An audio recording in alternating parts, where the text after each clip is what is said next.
মতো এটাকে কষিয়ে নিয়েছি। এই ঢেকে দেওয়ার মাঝে আমি আরো ৩ থেকে ৪ বার এটাকে নেড়ে দিয়েছি। আমার এটা কষানো হয়ে গেছে। এখন আমি এর মধ্যে দিয়ে দিব পানি। আমি এখানে প্রায় ১.৫ কাপ পরিমাণ পানি ব্যবহার করছি।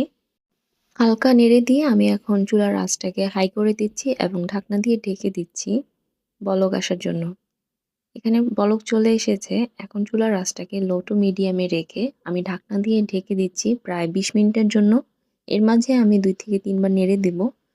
আপনারা এটা সেদ্ধ হওয়ার আগ পর্যন্ত ভালোমতো কষিয়ে নেবেন। গরুর কলিজাগুলো এ পর্যায়ে সেদ্ধ হয়ে গেছে। এখন আমি এর মধ্যে দিয়ে দিচ্ছি ২ টি মিডিয়াম সাইজের আলু। এটাকে আমি ছোট, ছোট করে কেটে নিয়েছি। আপনারা যারা আলু পছন্দ করেন তারা এই পর্যায়ে আলু দিয়ে দিবেন এবং যারা আলু পছন্দ করছেন না তারা আর কিছুটা ভালোমতো ভুনে আপনারা তরকারিটা নামিয়ে নিতে পারেন।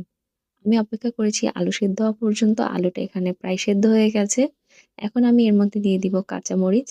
আমি এখানে ৩ টে কাঁচামরিচের আগা ভেঙে নিয়ে